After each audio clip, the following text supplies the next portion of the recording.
Good afternoon, everyone. Well, it's afternoon here on the East Coast. I should not be so geocentric. Um, I hope everyone's having a happy day no matter where the sun is in the sky.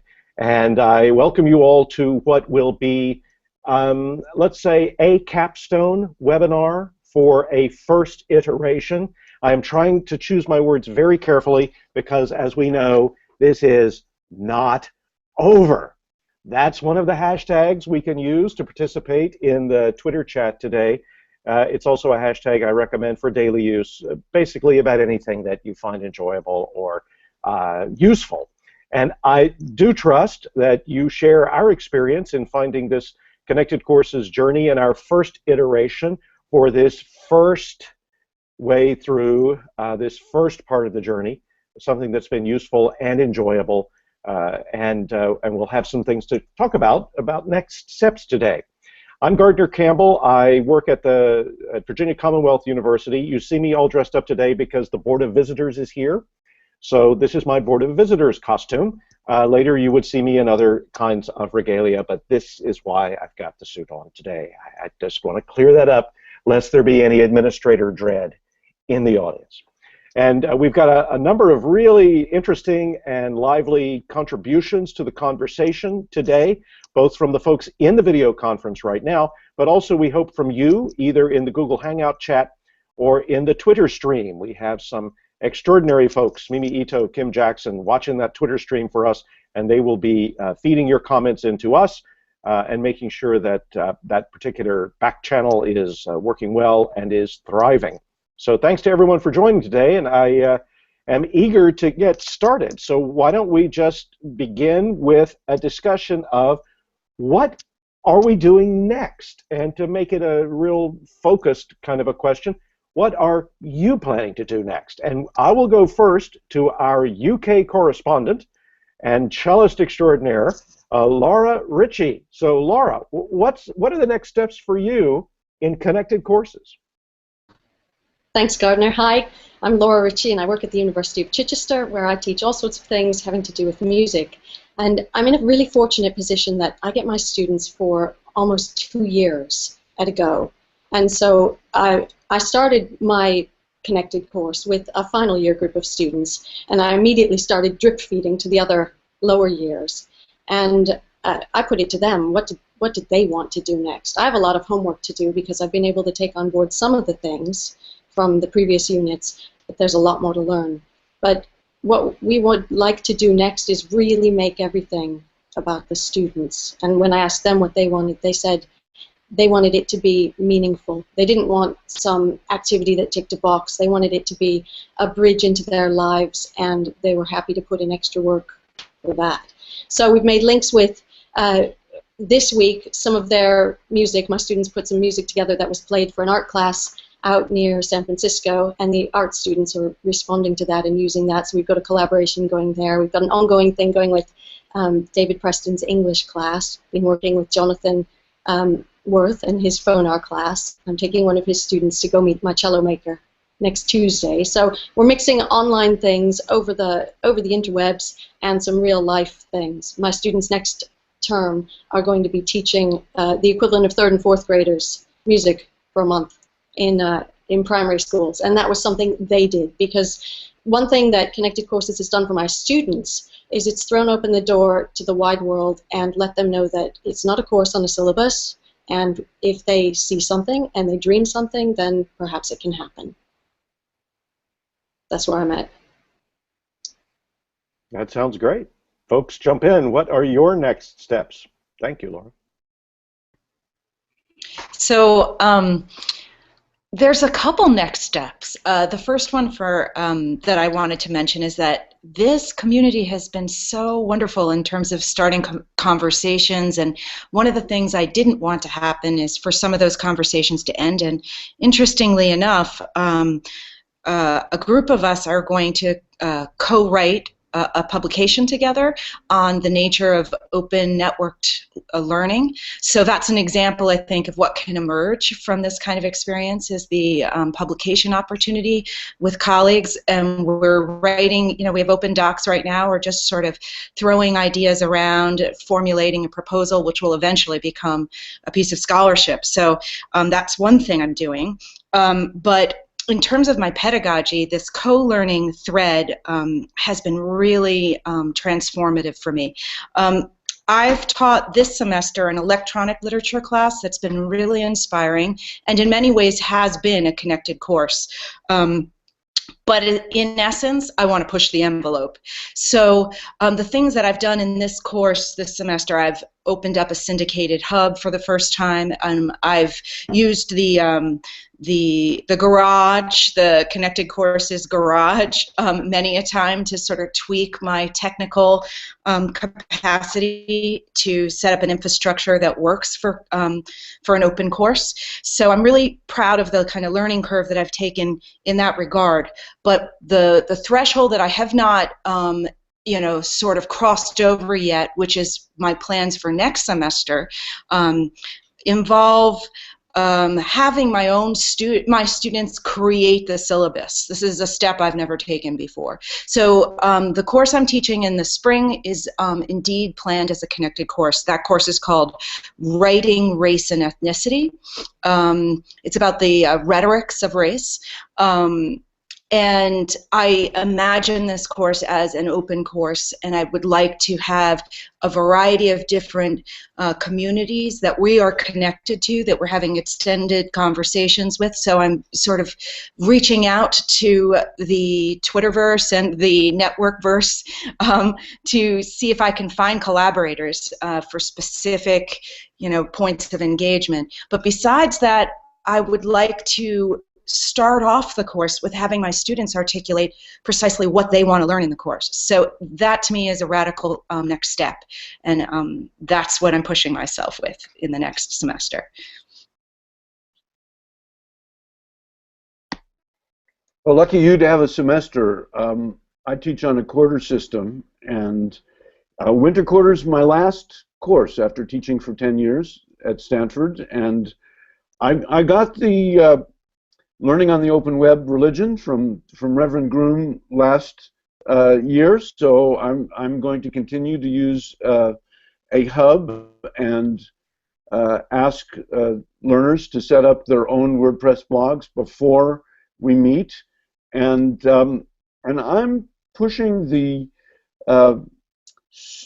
student co-learning as far as I can. In my fall course, I asked the learners what was it that they wanted to do more of, and it was the learner lectures, where I've got the required readings and the recommended readings, and the students can choose a recommended reading that really speaks to them and tell us what they learned from it, or tell us something, whether it's on the reading list or not, that they know that we ought to know. And we had some really interesting learnings about media that I've only been aware of, like Vine and Tumblr and Reddit, from people who are deeply immersed in those. So I'm going to push that as far as I can in this course, in terms of, it's a little bit hard in regard to a quarter, because it takes a while for them to actually get that they have agency. They are so used to being attuned to what the teacher wants them to do, that it takes them a while to get their head around what the teacher wants you to do is to do what you want to do. Usually that takes about half of the quarter. With a semester, you still got a lot of time to be up and running. And I guess in terms of our agenda here, we're now talking about what we personally intend to do, and then I think we're going to talk a little bit later about how we think the CCourses community ought to go. So I've got some brainstorms about that, and I will hold my 2 cents until we get to that part. So it looks like Diane has dropped out of the conference? Well, we'll teleport Jameson over to Diane. We have that functionality now, don't we? And we'll see if we can't get her rebooted and back with us. Yep, Jameson says yep. Well, maybe she'll be back in a minute. And Howard, your point is very well taken. These are examples of the kinds of things many of us in CCourses will be doing as we take our next steps. But there is a bigger question here too, which has to do with what are the next steps for the CCourses community as a whole, or future iterations of this particular meta course, future remixes, mashups, changes, and so forth. Just before we get to that, I wanted to pop in to say a couple of things about some of my next steps. As some of you know, I had a Connected Courses, a beautifully collaborative experience with some fellow instructors here at VCU last summer. It was the Thought Vectors course, and it had an official name of Inquiry in the Craft of Argument, but it was a particular themed course having to do with exploring the early visions for what I think we would call is a kind of a connected course for the planet, connected courses along the lines of what people like Doug Engelbart were envisioning. And we'll be doing that again. Our plan right now is to do that again in the fall, so we'll have a whole semester. I'm aligning with Howard here. When you have a very short time frame, sometimes the orientation takes up a lot of the course itself, and then there's no time to actually do anything. So we're planning to do it maybe during the regular semester, and if I get all my ducks in a row, what I'd like to do is have 2 connected courses that are primarily face-to-face, but augmented by the web, 2 connected courses, and these would all be the same course, that would be very hybrid, that is, maybe meet every couple of weeks, but do a lot of the activity on the web itself, and then maybe a couple of sections that are fully online, just to explore what are the varieties of connection along this continuum from primarily face-to-face, augmented, all the way to fully online. And of course, it's a way of trying to help my institution understand some of the possibilities as well, which leads me to the next thing that are some of my next steps. I plan to use a lot of the resources we've generated this semester as ongoing food for thought, conversation, and learning as we get into faculty development around connected courses. One of the things that's been so exhilarating about this experience for me is the incredible range of participants, ideas, strategies, practices, and I think that while at first it's like, wow, that's the fire hose, all right, the next part of that is to say to faculty, there's not simply one way to do this. And it's not just about one discipline. It's not just about one kind of approach or even one kind of instructional strategy. It has to do with many opportunities to support the core values and principles that connected learning has articulated. So I'm really looking forward to using this as a faculty development opportunity. And the most ambitious part of that is to try to help folks working on our general education curriculum begin to think about a connected curriculum. Curriculum is, in many respects, the hardest thing of all to get to with any of these educational reform movements, because rightly curriculum belongs to the faculty, but at the same time curriculum becomes a lot of horse trading about FTEs and credit hours. There are a lot of institutional processes right down to the business model that are involved in curriculum, and it's something that invites collaboration across disciplines, but can be very difficult for that reason. So one of the things I want to work on as Connected Courses takes its next steps forward is this idea of what would a connected general education curriculum look like, and how would you foster that within the institutional governance structure at a university. So wish me luck on that. It's quite ambitious, but you know, reach exceeds grasp, and the rest of that. So lots of interesting examples here of where this can help us as we move forward as individuals within the institution. Esteemed co-learners, what are your thoughts about what might be next for the meta course itself, for Connected Courses 102, 201, 202, or whatever we want to label things as we go forward, if we want to label it all? What's next for this meta course? Connected Courses Redux. I think we should have another iteration of this experience. We have a lot of resources already sort of in the can, so to speak, right? We have lots of webinars that are wonderful resources for anyone.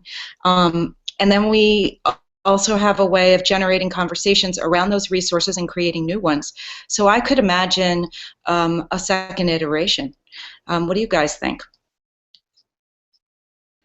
I'd like to see more people find out about what everybody's doing, share more, because like Gardner said, that fire hose, there's a lot out there, and I know I've looked at a very few blogs just because there are so many participants, and as Gardner said, it's amazing what people are doing. But I think knowing what the people who are being brave and being leaders are doing, which is everybody who's participating, everybody can learn from it, and especially drawing on what some people have been saying, it's difficult in institutions where not everybody understands necessarily, which is every institution unless there's one that's 100% connected, and it's a support network, and drawing upon good practice from our peers all over the world is something really valuable. So whatever iteration happens next, I hope that we can keep the base of people and draw upon the experience from within.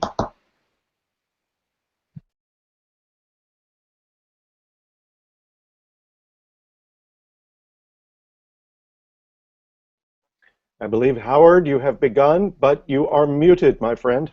Thank you. I always tell my online students, if you see my lips moving, but you're not hearing anything, wave your hands and let me know. I was just going to say that I had a couple of variations on the themes that the rest of you have raised. One of them I'm thinking of as Connected Courses Remixed, because we do have those webinars.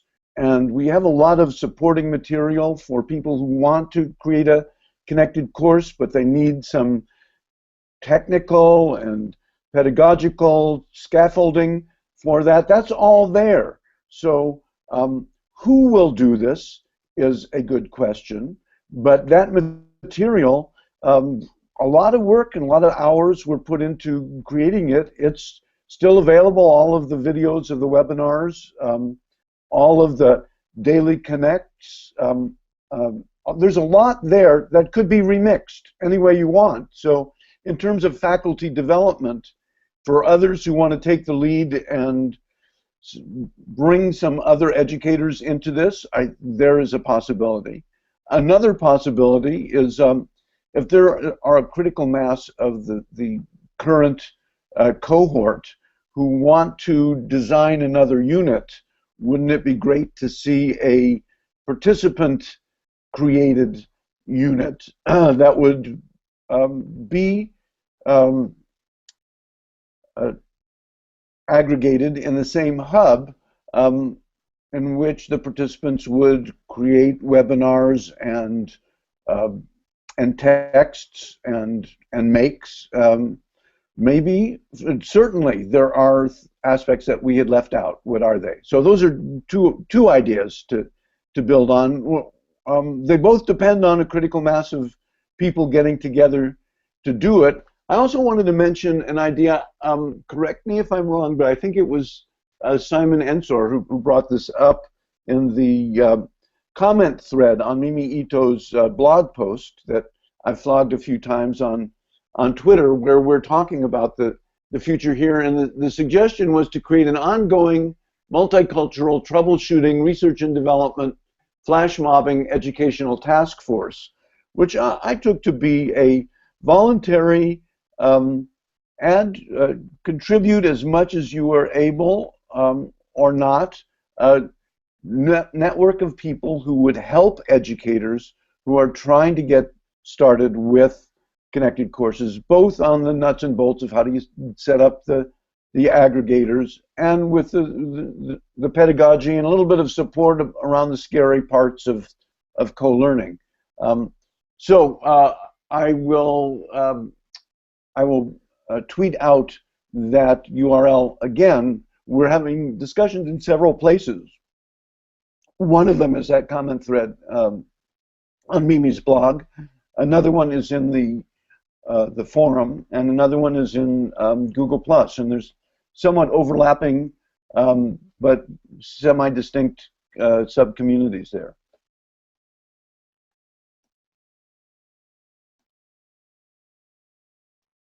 Well, one of the topics I wanted to at least touch on as we think about where we have been and where we are going is, and of course, it's good I have a suit on for this, right? How do we connect connected courses with our institutions in really rich ways that will empower change? And the reason I pose the question that way is that there's an interesting, I don't know, I call it a tension or even a paradox between what happens in connected courses when we see it as a rich kind of distributed conversation among self-directed learners who are co-creating the experience. And that's wonderful. We, all of us here know, to speak colloquially, what a head rush that can be, and a heart rush too. At the same time, there is curriculum, there is this idea of a degree, and those can stand for processes with real integrity and real meaning. They don't always, but they certainly can. And as someone who works in a 4-year, well, actually I guess it's probably a 40-year institution, depending on how long it takes to get your PhD, and as someone who has seen how the journey through formal schooling can be empowering when it is augmented with these ideas of connection, I'm curious to know how folks think about that. There are times when connected courses has looked very much to me like a completely distributed conversation, and at other times the very idea of a connected courses meta course implies that there is also a way to think about focused, formal, more formal learning opportunities, not necessarily instructor dictated, but certainly instructor facilitated, that can also be a part of this spectrum that we're talking about. So I'd be very interested to hear, if you can get a question out of that long thing, I would be happy to hear your answer to it. I think when oops, I've stepped on Mia's toes. Not at all. Go, Laura. Okay. No, I think when students and when higher levels of within the academic community see the practical application of student agency, then it reflects on graduate destinations, for fancy words, but employment, when the students see it as something real. So back to the asking my students what they wanted, one of the things they said is when they're in studying at university, they choose what they're passionate about, and then they get told what to do. And they get told, you study that, and you write an essay on that, and you're going to do this test, and you're going to read this. And they said, we're not learning how to be people. We're not learning how to do what we want. We're learning how to be students. And I think if it's clear that this connection actually has an awful lot to do with life today, in that for many areas, many degrees, people's jobs haven't been written yet. I mean, there are very few people who do what they're actually taught in university when they graduate. And so I think it should be a way of life because it's almost necessary. It's teaching the skills they need. That's all. Yeah, I just would add to that. I had a similar thread of thinking there. I was thinking after Gardner was speaking that one of the things that connected learning does is it moves outside the parameters of only academic engagement with thinking and learning and brings it out into the real world. And that's the sort of heart of the transformation. And thinking big, I think that links to broader ambitions like democracy at work. So I imagine that the kinds of project-based, passion, self-driven interest that's inspired within the original context of an academic setting, but freed of only those four walls and that institutional affiliation with that learning engagement. So it's freed to reach towards out there in the real world in a way that matters is a very important thing that we can do in the 21st century, and we should be doing. And so this is why this work excites me so much, because there are limits to theory within the academic kind of context, right? But praxis in the real world, wow, that gets me jazzed, and I know it does many other of my inspiring colleagues.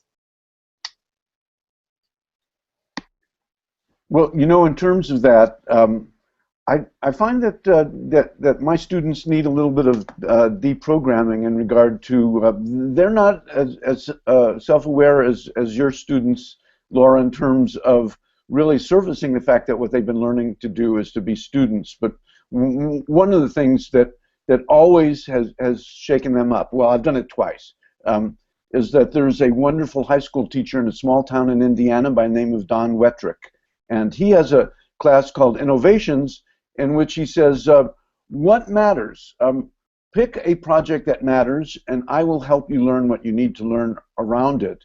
And they've got a huge range of projects, from creating a hall pass app to getting together with all of the people in the local community to create a playing field for developmentally disabled young adults. Just a huge range of projects.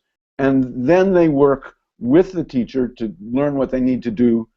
To do that, my students were blown away by these high school students. So he brings them out to California every year, and one of the things that they do is they come to my Stanford class and talk to my Stanford students, and my Stanford students are just wide-eyed, because we've been talking about co-learning and they've been taking baby steps, and here are these 17-year-olds who are sprinting to that kind of work that matters in the world.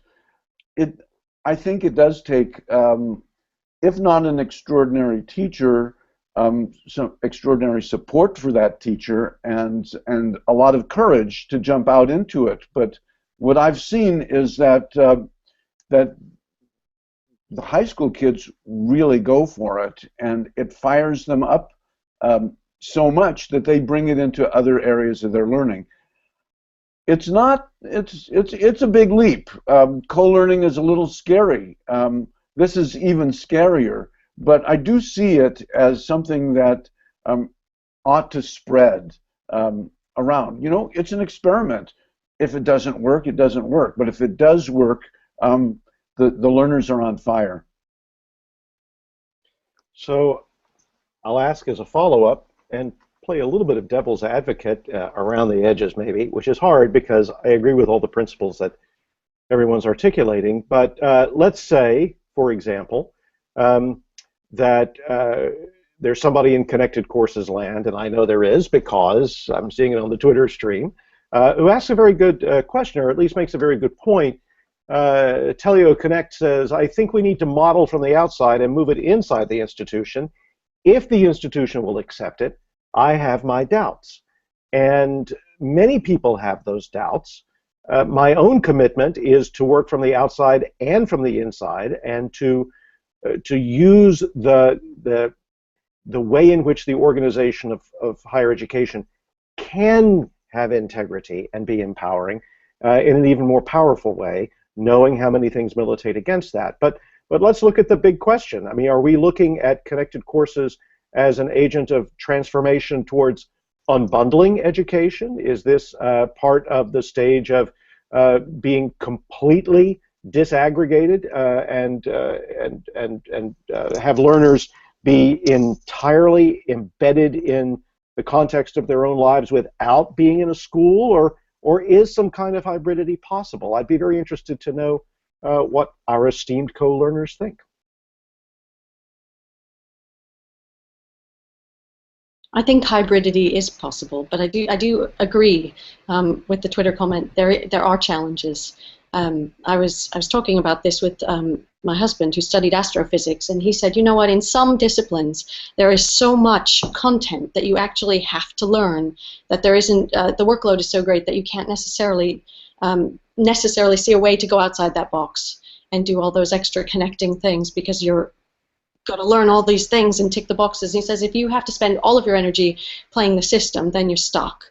So I that's a sort of, there is a realistic challenge, and I don't think everybody can just jump in and swim in this lovely deep blue sea necessarily, but I do think it's possible. I wouldn't say it's unbundling education. I think it's completing it, sort of finishing those learning circles for people, letting them finish their own.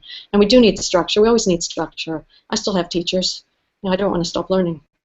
Well, as a quick follow-up, Laura, I'm very interested to know, so music is one of the great freeing art for its own sake activities that we do as a species. It's extraordinary. And yet there is a discipline to the learning of music, as well as an improvisatory learn because you want to learn aspect to it too. Maybe I'm just remembering my piano lessons, but there were those wonderfully liberating moments, as well as those moments when it's Czerny and the finger exercises and, oh, I think my head will stop. So as you are engaged in the practice of music instruction, where is your orientation here? How do you think about that mix between discipline and freedom for the learner? There we go. I have to find my unmute. It's I think it was Stravinsky said that it was by rules he was freed, and you need those rules. You do need the rules. And then there are the studies that it was Erickson. You need 10,000 hours of practice to be a professional musician, and amateurs even have 4,000 hours. It's a huge number of dedicated hours. So that you can't jump over that hurdle and not put in the work. You can't build the house without laying the bricks. So you do have to have that, and you almost earn your rewards. Otherwise, if you ate cake all the time, you would get sick. So I think students understand that you do have to work, but there is a balance because it is about fun. And if you lose sight of the fact that you enjoy what you're doing, then people quit and they go work at the grocery store. I'm not sure if that answers it, but yeah. Just to add to what Laura is saying, because I loved all of her analogies so much, and Gardner, this will probably ring familiar to you. I've always thought about the challenge of teaching my students to question the literary canon, from the literary studies perspective. To question the canon is an important part of a kind of journey of understanding, a kind of cultural foundation that we share, or we supposedly share. And yet at the same time, when we have students who come to us and never really received a sense of that traditional canon and now are asked to sort of think beyond it, that's a tremendous challenge. And I think so that I'm just adding to the analogies that you're throwing out, back to trying to ground the conversation back to the whole point about unbundling education. I do think that there needs to be sort of foundations laid and support networks and institutional affiliations that guide learners towards learning. And yet if we could somehow infuse those spaces with the openness that comes with 21st century learning tools, then we'd have a balance that we're looking for. And I think that all of us involved with this connected vision and movement, all of us who are enthusiastic about it, see that balance. It's a challenging one, though. And when it comes down to your question, Gardner, about specific institutional frameworks, I'm still thinking about that one because that's not an easy question. No, and it's very much on my heart these days because I'm on just to name one name, I'm on the Udacity mailing list. So I get their stuff about, come take these exciting nano degrees.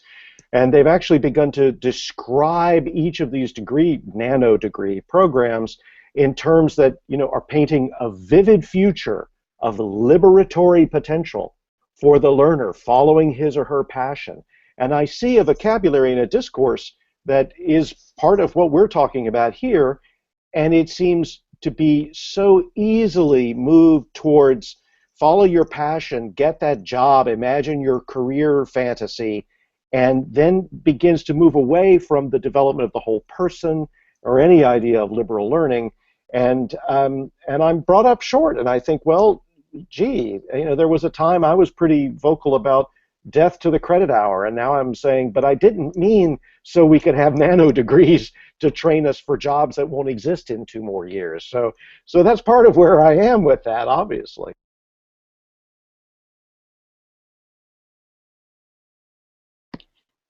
To circle back to your ideas about infusing connected learning into the context of a general studies foundation in higher ed, I'm curious what kinds of things are percolating in your brain. I coordinate my institution's World Literature program, which is, of course, one of our general studies foundation courses. So and I know, Gardner, that we started talking about this when we were at DML, but I'm curious what you have in mind, because I think whatever it is that you're starting with will be inspiring to anyone else out there who's interested in these things. Well, thanks. We're just at the very beginning, and I don't want to take too much time for a really deep dive here, because part of the deep dive would reveal the sediment at the bottom of my own mind. But you know, general ed is or general studies. It's required by our accreditation body. It is, to my mind, the thing that keeps a university from unbundling itself into the school of this, the department of this. It's the place where we demonstrate what advantage there is, if any, to coming to a university, to our undergraduates as they begin that higher ed journey. So it's vitally important, and it does tend to devolve into various kinds of horse tradings across departments. You run into limits about resources really, really quickly. Something as easy to do as what we're doing right now becomes difficult, if not impossible, if you want to get people to team teach. You know, who gets the FTEs? I mean, it just devolves into administrative nightmares. So one of the things I'm trying to play with, and I've got a general education task force who will ultimately decide whether this is something they want to pursue or not, but I'll be my persuasive best, is to say, well, if general education is a particular site for connection, if the reason we do this is to reveal some of the bigger picture of civilization, at least at some level, to students, so that they have the experience not just of particular kinds of training, but the experience of, oh my goodness, I didn't realize the world was that big. I didn't realize there were that many languages. I didn't realize that there were that many people studying how many languages there are. I didn't realize that when you talk about, you know, chemistry, you're talking about a history of a discipline, not very old. I didn't realize, you know, whatever subset of the, wow, who knew, can be triggered by Gen Ed. It seems to me that's one of the things that it can do across many disciplinary kind of boundaries. So what if those connections got revealed not simply through innovative kinds of courses, though that's part of it, but what if the students began to make those connections in a focused and encouraged but student-led integrative layer involving them making connections as they tell the story of their learning across these courses. It's an extension of the idea of a domain of one's own.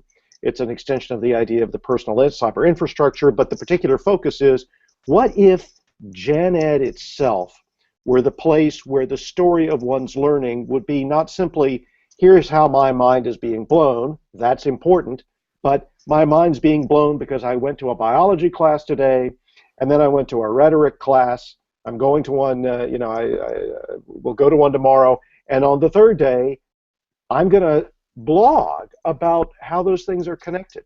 And if all of the instructors encourage that to happen and count it as participation, it should have the kind of small footprint in terms of their practice, but large potential effect in terms of the story the learners are telling.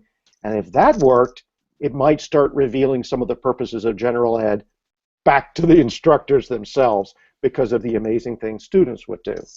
Easy to say, very hard to do. Many a mile to freedom, as Stevie Winwood once sang. But it would be interesting to think about that. And whether we get there or not, I think we're going to get some pretty good bites at the apple. So thanks for asking me.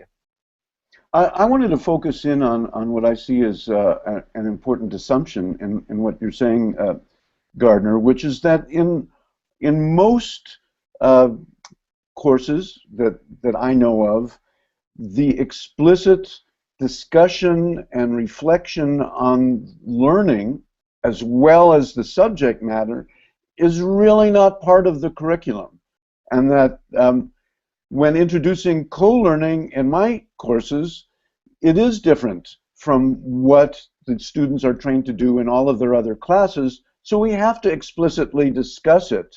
But of course, if you're talking about general ed, the ideas we're talking about are not all that new, and you don't have to be a specialist in learning theory to know a little bit about what Dewey and Vygotsky and Farah and others pointed out. And in my experience, when I do that in a comment on a blog post, the students say, you're talking about something a century ago that we are really awakening to in our use of social media in and out of the classroom. So I think one of the lenses for connected learning with general education is some reflection, not a mini course in learning theory, but some reflection on the kind of learning and how it's changing and how relevant it is to people's lives online and outside the classroom would be an important element.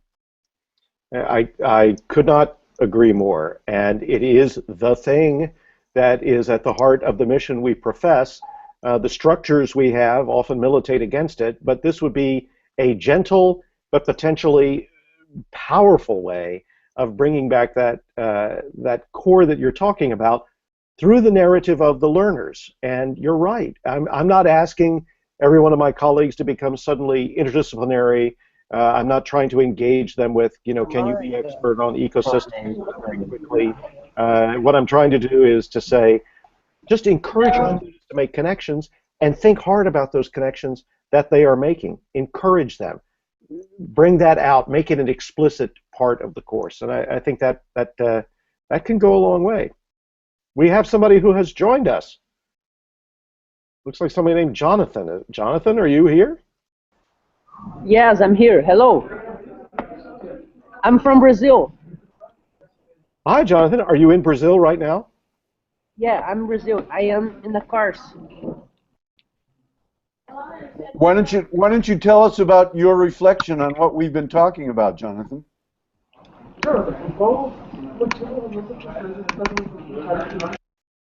Can you hear us, Jonathan?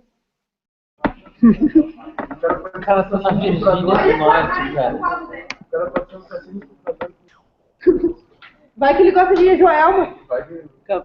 Vai que ele viu o show do Joelma do Timbi e começou a cantar. Would you like to be part of our conversation, or have you simply wandered in? How does this work? It looks like. Sorry, I can't talk right now because I am on a course and my teacher is gonna kill me if I stay talking. I'm just watching. Oh, you're just watching. Well, thanks for dropping by, and greetings to our friends in Brazil.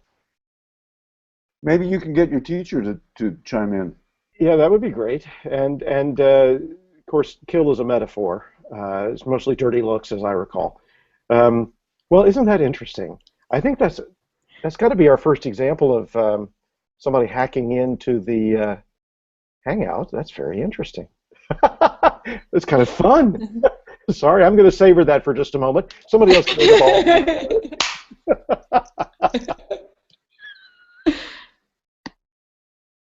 Can I throw in one tiny thing, just as a tidbit? We don't have general ed in the UK, really. So anything that gets connected is already specialists. Yeah, and the same is true in Australia, as I understand. In fact, you pretty much are sorted into what vocation you're going to be trained for immediately. And in Australia, I don't know if this is true in the UK or not, folks generally go to a university in their hometown. It's not as if they go away anywhere for an experience at a particular, it's not a residential experience. I don't know what, is that true in Chichester? I mean, do most people come from the area? No, people come from all over, but in the UK, the students are sorted from about age 16. They start to commit to their subject, and instead of doing the whole range of high school topics, they cut it down and really pinpoint things. So the re-educating of the students that Howard was talking about and sort of unpicking things, it really does have to happen here too. I'm just lucky I've got my students for a long time. No, that's great. And what's ironic, of course, is that This is one of the most institutional things you could possibly imagine. This is the Principles of Accreditation, which is our regional accreditation body here. Virginia is in this region. It's SACS, COC, Southern Association of Colleges and Schools, Commission on Colleges. And you know, you feel yourself dwarfed by this bureaucratic organization, and yet it is SACS COC that requires that we have 30 credit hours, not vocationally facing, required as part of our curriculum for all of our students. So this again wraps into this irony. There are standards of integrity in terms of this is not just about narrow training in one field, that are actually upheld by organizations that, looked at through another lens, are as much a part of the problem as any. So this is part of what really it does keep me awake at night. It's like I want to pull a thread and make the whole tapestry better, but I don't want to unravel everything, because then, you know, there are plenty of people who would like to say, you know, our curriculum would be a lot better if we simply emulated our friends in the UK. They sort at age 16. We'll have workforce preparation that like you've never seen, and then, you know, wither liberal learning. It just won't be there anymore.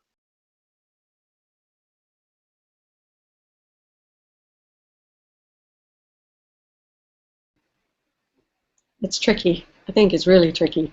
But the important thing is to, I think what Howard said is to get the students to, or maybe you did, one of you said that it's about what they want to do, not what the teacher wants them to do. I mean, sort of, the learning, that they can own their learning and connect and reach out.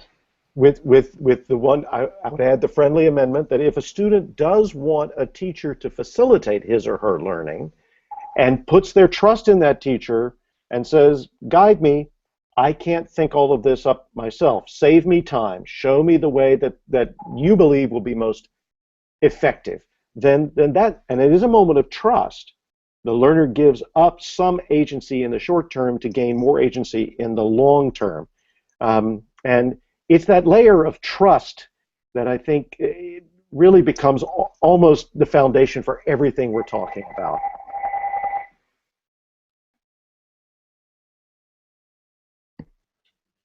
That layer of trust that you're talking about is also a powerful modeling moment as well, right? And I think that that's a very important part of co-learning pedagogy is that notion of modeling as well, that we are all on a journey, and you know, sometimes we can guide and other times we can model. Both of those things, you know, working in tandem to transform learning processes. Well, and it is a constant source of sorrow to me that colleagues in our face-to-face universities tend not to trust each other very much. I don't know if anybody's been to a faculty meeting lately, but there's a tendency whenever anything comes up for immediately this, oh, I hear you talking about liberation, Gardner, but I understand what's going on. You're trying to get more FTEs in your program, aren't you? Well, forget about it, buddy. And then sometimes there's a lot more theoretical talk mixed in there too. But I can see me as having some flashbacks herself. Sorry to inject trauma into this. It's just good my mute button is on. I'm putting it on again. But it is sad when a community ends up, because of its own processes, poisoning the very trust that made it a community in the first place. This is a constant problem. Certainly the internet is not immune to this. In some ways it magnifies it. But let's talk about trust a little bit, as long as we're on that. How do you think CCourses can be used to inspire more, not only more daring on the edge, but more trust in the community of co-learners? How can we model that? I know we've already tried, but how could what we've done also continue to inspire that kind of trust? I think the idea of the group of people who are willing to help and be, it's like Alan says he was going to leave the porch light on. I love that phrase. And, you know, various people that if they have time, are just willing to be, you know, ask a question, answer a question. I contacted Maha Bali this morning because I had a particular question with assessing a student, something I didn't know, and I said, you might know, or you might know somebody who knows, and it's a fantastic network. And I think that is brilliant. So that there is trust because of this common ground.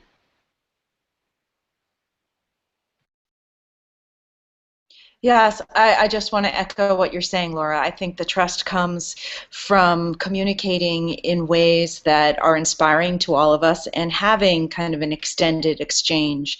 So, and then extending that to our students as well. So, yeah, it's a little bit like a ripple effect, so to speak.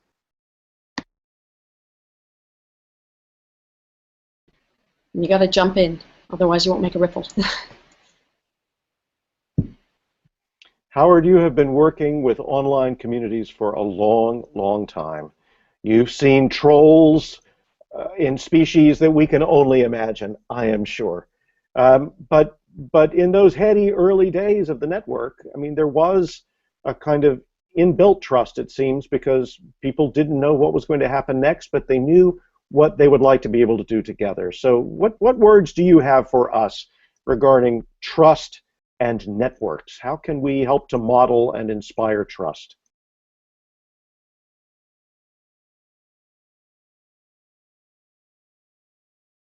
We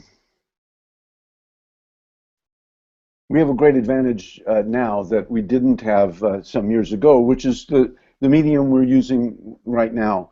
And I find that in my online courses that sometimes involve people on 4 continents, that we get together and we do a live audio video and we talk to each other, we can see each other's faces, we can hear each other's voices. That is huge. Experiencing each other as human beings is so vividly amplified when it's not just text that looks all the same. When you're able to see people's faces and hear their voices, that's, I think, makes a huge difference. Also, when we do live meetings online, from the very beginning, I try to make it much more of let's here are some roles, suggest some other roles. Let's all be active participants in this. Not just taking turns talking, but somebody can do some searching. Somebody and put the links in the text chat. Some others can take those links and contextualize them. Someone else can take those contextualized links and put them on a wiki page. People can mind map. People can pull out words for a lexicon. I think the more that and the sooner you can get people working together on something, particularly in real time, it gives them an incredible sense of community and solidarity with these other people who were strangers when you first logged in. So we've got some great tools for enabling us to see each other in our fuller humanity. But I also think that the technique is exactly what we've been talking about. It's about full participation. It's not just the convener or the facilitator talking. And to your earlier remarks, Gardner, I think one of the important roles of the facilitator in an online or a hybrid or a face-to-face course when you're doing a lot of co-learning is to say, I've done this, it doesn't always work, it's a little bit of a gamble, but it can work. The magic can happen. I can't make it happen, but I know enough from experience that I can help facilitate you in doing that. And you can convey that confidence through your own statements. And I think it's a little bit like teaching a child to ride a bike. At some point you have to sort of let go of the bike, and yes, you've gotten them started, and it helps if you do it at the top of a hill so that they got a little momentum going. But at some point you let go and they take over.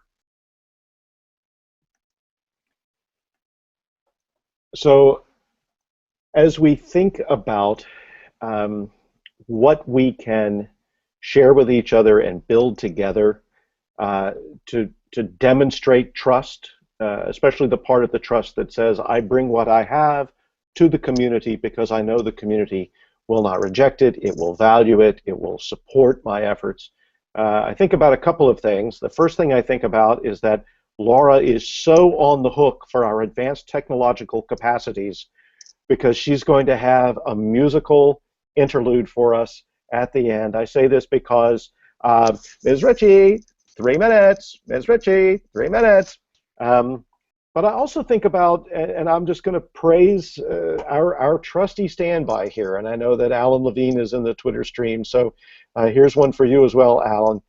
In praise of the blog, there's something about the blog that's not just communicative, but it's also, look what I have made for us. It is the thing I have made that I offer to the community. And I think about the wonderful blog posts we've had from everyone in this community. I think about the way we have begun to be able to identify these blogging voices with some precision and know, oh, there's Simon again, and there's something from Laura, and Susan made this for us, and Mia's post, and all of these people who are in the conversation in a way that is also making something for the conversation. And I find that I come to trust my co-learners in some ways most powerfully by reading these things they have made in their blog posts, the writing, the images, the poetry, the challenges, the celebrations. They've made them in the craft house of their own hearts and minds and offered them. And I'll be doggone if I read those things and I don't think, wow, that's a person I trust. For them to have gone out on the limb of their own selves and offered that to the community, that inspires trust. Their vulnerability, their creativity brings me into a place that I want to be. And so that inspires trust. And on that note, which is about as bad a pun as I could imagine, I'll work on worse ones. If there is now an opportunity to hear from our esteemed co-learner and musician, Laura Ritchie, on her cello, I would welcome that as a fitting, not conclusion to something that is not over, but which will come to a close for today. Laura, please play for us. Excellent. Can I say this is something that about a year ago I would never have done, because musicians don't do stuff unless it's polished and they've practiced their million hours and then you get a 1-hour concert, unless you're a jazzer and you're raised that way. So I'm going to play the start of a tune from a little song called Giulio. That's my son's favorite. And then I'm just going to play something, and I'm not sure what it'll be. So here we go. I'm not sure if you'll hear it.